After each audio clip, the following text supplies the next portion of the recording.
छोटा सा बच्चा जिसकी 6 साल उम्र होती है, वो बहुत रोता है और रोता-रोता कहता है कि मैंने बहुत बुरा किया है, मुझे इस सब का अंजाम भुगतना पड़ेगा। जब उसके माता-पिता इस बात को पूछते हैं कि तुमने ऐसा क्या बुरा किया है, तो वो जो बताता है उसे सुनकर माता-पिता की आँखें नम हो जाती हैं और वो अपने बेटे का फ्यूचर देखकर डर जाते हैं, क्योंकि वही बच्चा बताता है कि मेरे जीवन में बहुत कुछ बुरा होने वाला है।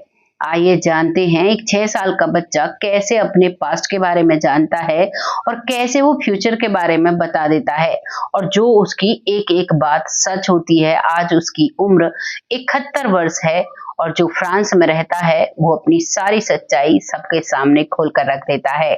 ये कहानी है पुनर्जन्म की। इस कहानी को पूरा जानने के लिए आपको मेरे साथ वीडियो में अंत तक बने रहना होगा। नमस्कार, मैं महक चौधरी आज आपके सामने फिर से पुनर्जन्म की एक सच्ची कहानी लेकर आई हूँ। इस कहानी को सुनकर आपको विश्वास हो जाएगा, आप सोचने पर मजबूर हो जाएंगे कि अगर हमने अपने कर्मों पर ध्यान नहीं दिया तो हमें बहुत बुरा भुगतान करना पड़ेगा। अगर हम अपने कर्मों को अच्छा करेंगे तो हमें बहुत ही सुखमय जीवन मिलेगा। तो आइए जानते हैं इस कहानी को। ये कहानी शुरू होती है राजस्थान के एक छोटे से गांव से। यहाँ पर एक परिवार होता है, एक परिवार जिस परिवार का मुखिया एक व्यक्ति होता है, और वो मुखिया जो है वो बहुत ही अमीर है और बहुत ही अच्छे से रहने वाला है। वो अपने घर में हर चीज की सुख सुविधा करता है, जिसकी लंबी लंबी मूछें हैं, बड़ी सी पगड़ी है, नीचे धोती पहनता है, पैरों में चमड़े की जूती होती हैं और बड़ा सा कुर्ता पहनता है, सफेद कपड़े पहनता है और बहुत अच्छे से रहता है। जब वो अपने घर में बहुत अच्छे से रहता है तो वो अपने घर में बहुत सारे नौकर चाकर रखा करता है। नौकर चाकर के साथ उसका बिहेव ज्यादा अच्छा नहीं होता है। वो जब भी सोचता है अपने परिवार के बारे में सोचता है और अपने परिवार में हमेशा खुशियां लाना चाहता है। इसी खुशियों की सोच में वो बहुत ज्यादा मेहनत करता है। बड़ी खेती उसकी होती है जिसमें वो अनाज उगाया करता है, उसमें खेती करता है और बहुत बड़े बड़े काम होते हैं। काफी सारे पशु होते हैं, मवेशी होते हैं, जिन पर काफी नौकर चाकर वो रखा करता है। वो नौकर चाकर अपना काम करते हैं, वो भी उनके साथ लगा रहता है। कभी कभार जब वो बाहर जाता है तो सारी जिम्मेदारी नौकरों पर छोड़कर जाता है। वो अपने घर, अपनी पत्नी, अपने बच्चों पर कोई भी कार्य का भार नहीं डालता है। सारी जिम्मेदारी उसने अपने सर ले रखी थी, और जब वो नौकरों के साथ काम करवाता तो वो नौकरों के साथ बहुत ही बुरा बर्ताव किया करता था। अब उसका एक नौकर होता है जिसका नाम होता है कृष्णा। कृष्णा जो कि उसका जो भैंस होती हैं, उसके जो पशु होते हैं, उनका चारा डालने का उसका काम होता है। तो चारा डालने के बाद शाम को जो दूध निकाला करता, वो अलग एक नौकर उसने रखा हुआ था। अब जब वो चारा डालता है तो उस समय उनका कुछ खाने पीने की कुछ कमी रह जाती है, वो उसे नहीं डाल पाता है क्योंकि उसकी पत्नी बीमार होती है। वो अपनी पत्नी को डॉक्टर को दिखाने के लिए जाता है, और जब वो आता है तो काफी देर हो जाती है। इतने में ही वो मालिक वहां पहुंच जाता है, और जब वो अपने मवेशियों को भूखा देखता है तो वो कृष्णा को ढूंढता है। कृष्णा आता है, कृष्णा लेट आता है, तब तक उसने ज्यादातर काम पशुओं का अपने जो और उसके काम करने वाले थे उनसे करा लिया था। जब कृष्णा वहां पर आता है तो वो कृष्णा पर ताबड़तोड़ गुस्सा करता है और लात घूंसों से उसे मारने लगता है। उसे सबके सामने जलील करने लगता है और उसे इतना मारता है कि वो बेहोश अधमरी हालत में हो जाता है, और उसी समय उसे काम से निकाल देता है। काम से निकालने के बाद अब जो कृष्णा है वो बहुत जलील हो जाता है और वो अपने आप को खत्म कर लेता है, वो अपनी जान दे देता है। जब उसकी कृष्णा की जो पत्नी होती है वो बहुत रोती है, मन ही मन सोचती है कि जिसने मेरे पति के साथ ऐसा किया है वो कभी सुख नहीं पाएगा। उसके साथ भी एक दिन ऐसा ही होगा जैसे मेरा जोड़ा बिछड़ा है, जैसे मुझे आज बिना पति के रहना पड़ रहा है। एक दिन उसे भी अपने किसी परिवार के किसी सगे संबंधी से बिछड़ कर रहना होगा जो उसे बेहद प्यार करता होगा। वो मन ही मन उसे कोसती रहा करती, और यहाँ जो मालिक है उसे पश्चाताप भी नहीं था कि मैंने कृष्णा के साथ बहुत गलत किया है, मुझे इन कर्मों की सजा भुगतनी पड़ेगी। वो आनंद से अपना जीवन जीता है और कृष्णा की जगह एक दूसरा काम करने वाला रख लेता है। उसे जरा भी एहसास नहीं था कि मैंने किसी का हंसता खेलता परिवार बिछाड़ दिया है, उस परिवार की खुशियां छीन ली हैं और वो अपनी जिंदगी पूरी जीता है। और जीने के बाद जब वो इस दुनिया से जाता है, जब उसे यमदूत लेकर जाते हैं, तो वो ऊपर जाता है भगवान के पास और वहां जाकर उसके कर्मों का हिसाब जब उससे मांगा जाता है, जब उसे वैतरणी नदी में चलने को कहा जाता है, तो वो डर जाता है, उसकी रूह कांप जाती है और वो जोर जोर से रोने लगता है, माफी की गुहार लगाता है। लेकिन कहते हैं भगवान के घर देर होती है, अंधेर बिल्कुल नहीं होता। हमारे जो कर्म हम करते हैं उनका हमें हर किसी का फल मिलता है या फिर दुष्परिणाम मिलता है। जो भी हम करते हैं, जैसा हमारा कर्म होता है वैसा ही हमें भुगतना पड़ता है। और ऐसा ही अब उस मालिक के साथ होता है। उसे वैतरणी नदी से पार कराया जाता है, वो बहुत दुख झेलता है, बहुत रोता है। उसके बाद एक उजाले के पास वो पहुंचता है जहां पर काफी रोशनी थी और एक गुफा, टनल कह सकते हो आप, गुफा सी में वो जाता है। वहां वो बस उसे ऐसा लगता है कि मन काफी शांत है, मुझे यहीं रहना चाहिए। लेकिन वहीं तभी एक आवाज आती है और कहा जाता है कि हमने तुम्हें धरती पर भेजा था अच्छे कर्म करने के लिए, लेकिन तुम ये क्या करके आ गए। अब तुम्हें दोबारा जन्म लेना पड़ेगा और इन सब का भुगतान करना पड़ेगा। अब वो जो मालिक था वो डर जाता है और वो कहता है कि आप कौन हो। तभी वो कहते हैं कि तुम्हें मुझसे कोई मतलब नहीं होना चाहिए, जो तुम्हें पहले बताया गया था तुम भूल कैसे गए। अब उस मालिक को सब कुछ याद आ गया था कि वो जब जन्म लेने से पहले जो उसकी और उस रोशनी की बात हुई थी। अब वो कहता है कि मुझे माफ कर दीजिए, मुझसे बहुत बड़ी गलती हुई, धरती पर जाकर मैं सब कुछ भूल गया और मैं अपनी अमीरी में लिप्त रहा। मैंने किसी के साथ दया नहीं दिखाई, मैंने किसी से प्यार नहीं किया, प्यार किया तो सिर्फ अपनी अमीरी से किया। तभी वो कहते हैं कि क्या तुम्हें पता है तुमने क्या गलत किया। तो उसने बहुत सारी चीजें गिनाई जो भगवान को पता था पहले, लेकिन उन चीजों का इतना बड़ा उसे दंड नहीं मिलना था जो चीज भगवान ने उसे याद दिलाई। उन्होंने कहा तुम्हें याद है तुमने अपने नौकर को बहुत बुरी तरीके से मारा था। तभी वो कहता है कि मालिक, अगर नौकर काम नहीं करता है तो उसे मारना और उसे नौकरी से निकालना कौन सा बड़ा गुनाह हो गया। तभी मालिक कहते हैं क्या तुम्हें पता है उसका परिवार बिछड़ गया और उसने अपने आप को खत्म कर लिया था। तो वो कहता है कि हाँ मुझे पता था, लेकिन मुझे ये नहीं पता था कि उसके बाद उसका परिवार इतना दुखी रहेगा। मैंने कभी उस चीज के बारे में नहीं सोचा।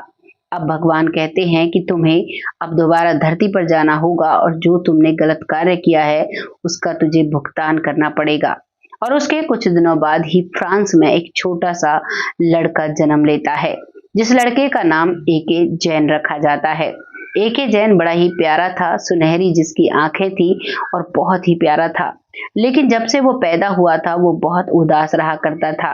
आमतौर पर बच्चे रोते हैं, मुस्कुराते हैं। जो हमारी हिंदुस्तानी माएँ हैं वो कहती हैं कि बहमाता हंसा रही है, बहमाता रुला रही है, लेकिन वो हंसता नहीं था, वो बस उदास रहा करता और सबको इतनी गौर से देखा करता और पता नहीं क्या सोचा करता। माता पिता इस बात से बहुत परेशान रहते हैं। अब वो तो छोटा बच्चा था, वो बोल नहीं सकता था। माता पिता परेशान रहा करते, कई डॉक्टरों को दिखाया कि ये बोलता नहीं है और हंसता नहीं है, नॉर्मल बच्चों की तरह नहीं रहता है। डॉक्टर उसके सारे चेकअप कराते हैं लेकिन उसे कोई भी परेशानी नहीं होती है, वो बिल्कुल नॉर्मल होता है। लेकिन उसका जो स्वभाव था वो वैसा ही था, स्वाभाविक था। भगवान ने उसे जो समझाया वो उसे याद था और उसी के हिसाब से वो चलना चाह रहा था। अब धीरे धीरे वक्त निकलता है और वो बड़ा होने लगता है। जब वो बड़ा होता है तो वक्त के साथ अब वो चीजों को समझने लगता है और वो अभी भी उदास था।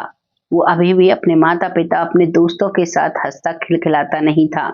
लगातार जब वो उदास रहा तो उसके माता पिता बार बार वो सवाल किया करते थे, लेकिन वो सवाल का कोई भी जवाब नहीं दिया करता था। धीरे धीरे वो 5 साल का हो जाता है और अब वो साफ साफ बोलना शुरू करता है। जब उसके माता पिता वही पुराना सवाल करते हैं कि बेटा तुम उदास क्यों रहते हो, तुम्हें क्या परेशानी है, हमने बचपन से तुम्हें कभी भी कोई दुख नहीं दिया तो तुम इतने उदास क्यों रहते हो, तो वो बच्चा जोर जोर से रोने लगता है और कहने लगता है कि माँ, मैंने जो पिछले जन्म में किया था उसका मुझे भुगतान इस जन्म में करना है और मुझे सारी उम्र उदास रहना है। बस भगवान से दुआ करो कि मैं अच्छे कर्म करूं जो मेरे पाप कट जाएं। मैंने बहुत पाप किए हैं पिछले जन्म में। जो कहानी अब से पहले मैंने आपको बताई वो सारी कहानी वो अपने माता पिता को बताता है। माता पिता समझाते हैं कि बेटा वो तुम्हारे हाथ में नहीं था लेकिन ये जीवन तुम्हारे हाथ में जरूर होगा। तुम अच्छे कर्म करो, अच्छे से पढ़ो लिखो, बड़े इंसान बनो, लोगों की मदद करो तो शायद तुम्हारे जो बुरे कर्म हैं वो कट जाएंगे, अगर तुम ये बात कहते हो तो।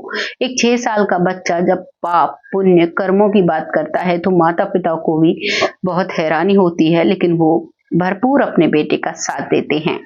अब वो इस मंजर को भूल जाता है, धीरे धीरे वक्त के साथ बड़ा होता है, पढ़ाई लिखाई करता है, लेकिन उसके स्वभाव में बिल्कुल भी चेंज नहीं था। वो शांत रहा करता और कोशिश किया करता जितनी जिसकी मदद हो जाए।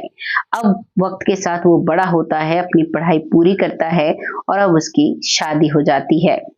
शादी के बाद अपने गृहस्थी जीवन में वो बहुत खुश रहता है और लोगों की मदद करना उसका नेचर बन चुका था। लेकिन कहते हैं जो हमने एक कर्म, लोग कहते हैं कि अगर हम किसी का 1 रुपया लेते हैं और उसे वापस नहीं करते तो 1 का हमें 100 देना पड़ता है। वैसे ही कर्मों का होता है, अगर हम किसी के साथ कुछ बुरा करते हैं तो उसके लिए हमें 100 कर्म अच्छे करने होते हैं, तब जाकर वो पाप कटता है। लेकिन इसके जीवन में जितने इसने पुण्य कर्म किए उससे पापों की लिस्ट काफी बड़ी थी, क्योंकि आत्मा अमर होती है और आत्मा ही कई कई जीवन लेती है, कई कई जीवनों की यात्रा करती है और फिर से भगवान के पास जाती है। बस वो मोक्ष की तलाश में घूमती रहती है, लेकिन जब मृत्यु लोक में लोग आते हैं तो वो सब चीज भूल जाते हैं और अपनी ही एक लालच में दौड़ने लगते हैं। अब ये धीरे धीरे वक्त के साथ बड़ा भी हो चुका था, शादी हो चुकी थी और अब शादी के बाद एक प्यारा सा बेटा इनको होता है। बेटे को पाकर बहुत खुश रहते हैं और मन में कहीं ना कहीं हल्की सी शंका रहा करती, कहीं हमारे साथ कुछ गलत ना हो जाए, लेकिन जिंदगी को आनंदित होकर जीते हैं। और अब वो लड़का भी बड़ा हो जाता है, लड़का भी अच्छा खासा पढ़ता लिखता है और बहुत अच्छे से वो लोग परिवार में रहते हैं। अब लड़के की उम्र शादी के लायक हो जाती है और लड़के को एक लड़की से प्यार हो जाता है। उस लड़की को देखते ही वो पिता मना कर देता है कि तुम्हें इससे शादी नहीं करनी, माँ भी मना कर देती है, लेकिन बेटे की जिद के आगे वो कुछ नहीं कर पाते हैं और अब वो उस शादी के लिए राजी हो जाते हैं और अपने उस बेटे की शादी उस लड़की से करा देते हैं। वो लड़की घर में आती है, घर में आने के बाद कुछ वक्त तक, बहुत कम समय तक वो शांत रहती है, लेकिन जैसे जैसे वक्त निकलता है वो लड़ाई झगड़े करने लगती है। बात बात पर अपने ससुर को झूठा साबित करती है, बात बात पर अपनी सास को लांछन लगाती है और लड़ाई झगड़े करती है। अब कुछ दिनों तक तो लड़ाई झगड़े तक और मुंह बात तक, यानी कि मुंह से ही लड़ाई होती थी, लेकिन जैसे ही कुछ वक्त निकलता है अब जो बहू है वो अपनी सास पर हाथ उठा देती है। जब वो सास पर हाथ उठाती है तो सास को बहुत बुरा लगता है, उसका स्वाभिमान टूट जाता है, वो रोती है, दिन रात अपने आप को कोसती है। और जब इस बात को वो बेटे को बताते तो बेटा भी गौर नहीं कह करता कि तुम शांति से रहा करो, तुम उसके मुंह मत लगा करो। वो इस बात का भी कोई एतराज नहीं करता है कि हमारा जो माँ के साथ इसने मारपीट की है ये गलत है। वो इस बात को भी नॉर्मल झगड़े की तरह बंद कर देता है, सुलझा देता है और वो अपने जीवन में अपनी जॉब में मस्त रहता है। इधर जो वो व्यक्ति था वो भी जॉब करता था, यानी कि ससुर जो था वो जॉब करता था, लेकिन जो सास थी वो घर पर रहा करती थी। अब वो सास उसी दुख में डिप्रेशन में चली जाती है कि मेरी बहू ने मुझ पर हाथ उठाया। इस बात को सोचती है और बहुत रोती है। अभी तक उसकी बहू को कोई भी संतान नहीं थी और अब वो संतान का इंतजार करते थे कि बेटा आगे अपने जीवन में आगे बढ़ो, लेकिन वो बहू उसके लिए भी राजी नहीं थी। वो तो बात बात पर अब सास को रोज मारना पीटना उसने शुरू कर दिया था। सास इस चीज से इतनी दुखी हो जाती है कि एक दिन वो अपने आप को खत्म कर लेती है। जैसे ही सास इस दुनिया से जाती है, अब ससुर अकेला पड़ जाता है और उसे अपना वो पिछला जन्म पूरा एक मूवी की तरह दिखाई दे जाता है और वो बहुत जोर जोर से रोता है। वो अपनी पत्नी के लिए नहीं रोता, वो अपने पिछले जन्म में किए गए बुरे कर्मों के लिए अब रोता है, जिसका पश्चाताप उसे उस वक्त करना चाहिए था जब उसने कृष्णा नाम के नौकर को बुरी तरीके से मारा था, बुरी तरीके से बेइज्जत किया था। अब वो उसकी जो पत्नी है वो इस जन्म में इस दुनिया में नहीं रहती है और वो इस कहानी को सभी को बताते हैं। वो सभी से कहना चाहते हैं अपने कर्मों पर ध्यान दीजिए, नहीं तो आपको बहुत दुख भुगतना पड़ेगा और आपका जीवन बहुत कठिन हो जाएगा। उनकी पत्नी को इस दुनिया से गए करीबन 4 साल हो चुके हैं और वो 71 साल के हैं और वो बस यही पाठ सबको पढ़ाते हैं, सभी को बताते हैं कि अपने कर्मों पर ध्यान दीजिए, चाहे वो फ्रांस हो, चाहे वो राजस्थान हो, चाहे वो कोई भी जगह हो। संसार सारा एक होता है, भगवान का बनाया हुआ संसार है, उसके बनाए हुए इंसान है सब। उनकी नजरों में ना हिंदू है, ना मुसलमान है, ना सिख है, ना ईसाई है, ना कोई सरहद है, ना ही कोई देश है, ना ही कोई विदेश है। उनकी बनाई हुई ये खेती है, जब चाहे वो काट सकते हैं और जो जैसा कर्म करता है उसको वैसा ही वो फल देते हैं। ये कहानी यहाँ समाप्त हो जाती है। ए.के. जैन जी ने जब ये कहानी बताई तो वो रोने लग जाते हैं। उन्हें आज भी बहुत पश्चाताप होता है, लेकिन कहते हैं, एक कहावत है, अब पछताए होत क्या जब चिड़िया चुग गई खेत। जब आप इतने बुरे कर्म कर लेते हो कि उनका कोई तोड़ नहीं होता, तो फिर पश्चाताप करने का कोई फायदा नहीं होता। इसीलिए वक्त रहते कदर कीजिए वक्त की और वक्त रहते ही अपने कर्मों को सुधारिए। अच्छे कदमों पर चलिए, अच्छे रास्तों पर चलिए और लोगों को भी अच्छी सीख दीजिए। यही हमारी भी छोटी सी कोशिश रहती है। आपको इस कहानी को सुनकर क्या लगा है, आप अपनी राय कमेंट बॉक्स में लिखिएगा। ये कहानी यहाँ समाप्त हो जाती है। अब वक्त आता है उन लोगों का जो लोग हमें बहुत मोटिवेट करते हैं। कुछ समय से हमारी वीडियोस रेगुलर नहीं आ रही थी, तो बहुत मोटिवेशनल कमेंट उनके आते हैं, उन्हें सुनकर बहुत अच्छा लगता है। जो मंजू जी हैं वो तो बहुत पॉजिटिव कमेंट करती हैं और बहुत ही अच्छा लगता है। ऐसा लगता है कि मानो मेरी बहन मेरे साथ खड़ी हो जब वो प्यारा सा कमेंट करती हैं। आपका तहे दिल से आभार व्यक्त करती हूँ। अपनी बहन के साथ अपना सपोर्ट ऐसे ही बनाए रखें। अगला नाम आता है राजराम जी, जो बहुत पॉजिटिव कमेंट करते हैं, सरकारी शिक्षक हैं, बहुत अच्छा लिखते हैं, बहुत अच्छा लगता है। ऐसे ही अपनी बहन को सपोर्ट करते रहिए जिससे कि मैं आगे बढ़ती रहूं। अगला नाम आता है रामायण कुशवाहा जी, जो बिटिया रानी कहकर संबोधित करते हैं, बहुत अच्छा लगता है। अपनी बिटिया पर अपना आशीर्वाद ऐसे ही बनाए रखें। अगला नाम आता है जमुना जी, जो मुंबई से हैं, जो बहन कहकर सम्मानित करती हैं, बहुत अच्छा लगता है। अपनी बहन के साथ अपना सपोर्ट ऐसे ही बनाए रखें जिससे कि हम आगे बढ़ते रहें। अगला नाम आता है इंदर शिल्पा जी, जो बहुत अच्छे से कमेंट करती हैं, बहुत प्यारा कमेंट है। आपका तहे दिल से आभार व्यक्त करते हैं, ऐसे ही अपना सपोर्ट करते रहें। अगला नाम आता है पिंकी भोई जी, बहुत प्यारा कमेंट करती हैं। अगला नाम है भूप सिंह सैनी जी, जो बिटिया रानी कहते हैं, दिल्ली नरेला से हैं, बहुत अच्छे से कमेंट करते हैं। अगला नाम आता है सरयू वाला जी, जो बहुत पॉजिटिव कमेंट करती हैं, बहुत सपोर्ट करती हैं, बहुत अच्छे से लिखती हैं। अगला नाम आता है आलोक शर्मा जी, जो बहुत अच्छा कमेंट करते हैं। अगला नाम आता है पिंटू पटेल जी, जो बहुत अच्छे से सपोर्ट करते हैं, बहुत प्यारा कमेंट है। अगला नाम आता है महेंद्र पांचाल जी, जो बहुत अच्छा कमेंट किया है, आपका तहे दिल से आभार व्यक्त करते हैं। अगला नाम आता है हिमांशु जी, जो बहुत अच्छा कमेंट करते हैं, आपका तहे दिल से आभार व्यक्त करते हैं।